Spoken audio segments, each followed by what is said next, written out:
Welcome back to the African ER. Before the break, Dr. Fontanelles was telling us about the fontanelle, or car as it's called commonly in our society, and the different beliefs and why people think they should put these things, gum some things on the heads of their children.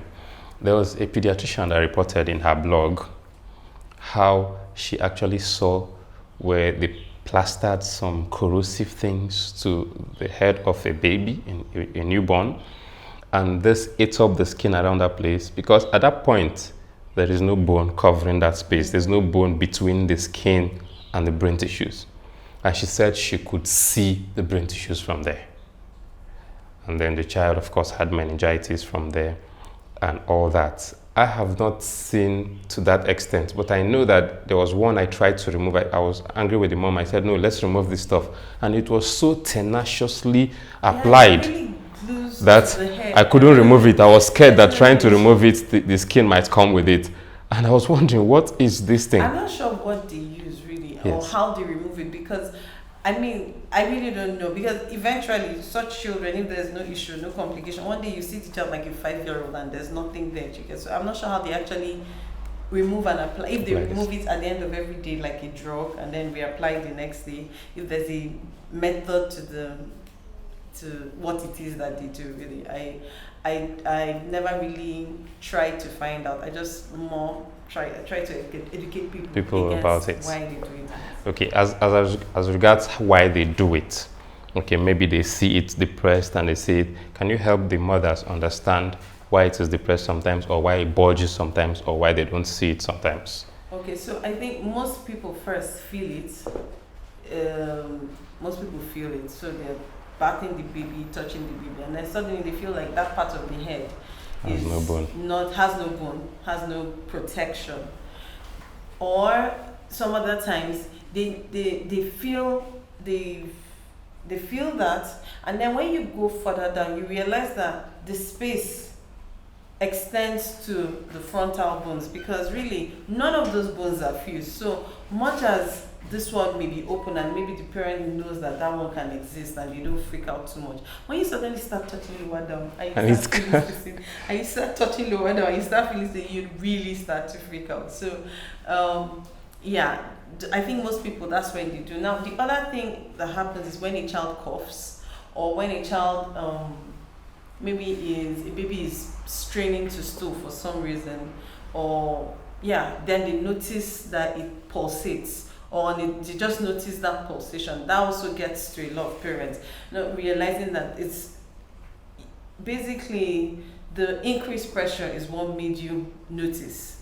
And then you're like, oh God, the cough has made the child's brain start to come up. Or, you start getting scared. Yes. Another time parents notice is maybe when the child has dehydration, diarrhea, stooling. And ironically for us, that is one of the places where we used to check for signs of dehydration. So in a child who is mildly dehydrated, the fontanelle will still be fine. Or in a child who is with moderate dehydration, you may now get some slight depression, but with severe dehydration, you just really deep in. So much as we use that to our own advantage, some parents now see that and then really start getting scared about what may be happening to them. I think that the problem is coming from there. From there, yes. Another thing is if a child has meningitis or a viral infection of the brain, encephalitis, you can also have bulging in that situation. And then the bulge, we use that to assess what may be going on, but also the bulge would scare the parents, and then the parents want to do everything to make it go back instead of bulging out. So those are... Yeah, so are there negative effects from what people try to practice, from these things they apply? Should they be scared of anything? Well, depends on the constitution of what you're putting there. Which we don't know. Which we don't know. So if you put something like that other doctor who had the experience, if you put something that now burns through, that becomes a problem. Wow. Or if I've heard of a story where people try to, I'm not really sure what they were thinking, try to poke the area and prod, and I mean that's like... No, that one is serious.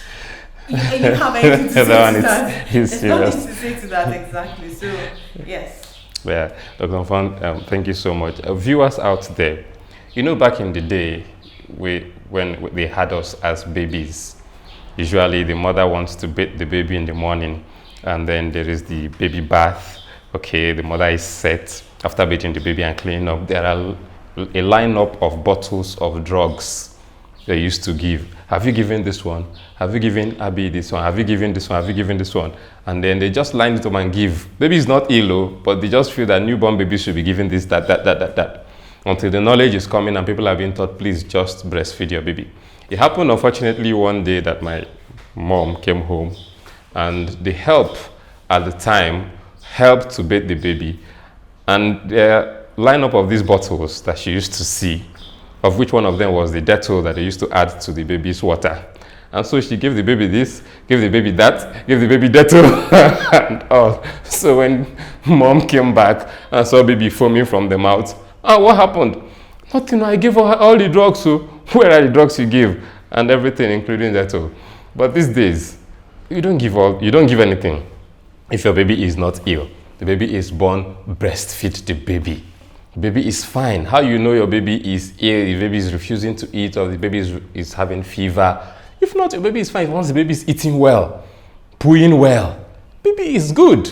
Don't bother about all these things you try to fix. Or if you are in doubt of anything, you're in doubt of what is happening on the head, or whatever is happening to your baby, just go to the hospital. If you don't have any hospital near you, if you send us a mail, we will tell you where to go next, depending on your location. Okay, so if you have any question about whatever we've been saying here and whatever has been going on with the African ER, look at our social media platforms. Get to us, we'll get right back to you. Give us corrections if you want. Ask us questions. Let's work together to make health in our society better. We want to increase a better health-seeking behavior for our people, knowledge about your health, so that you may not even have to come to the hospital with ill health in the first place. This is what we do here in the African ER. We'll see you soon again with another topic. Thank you for joining us, and bye-bye.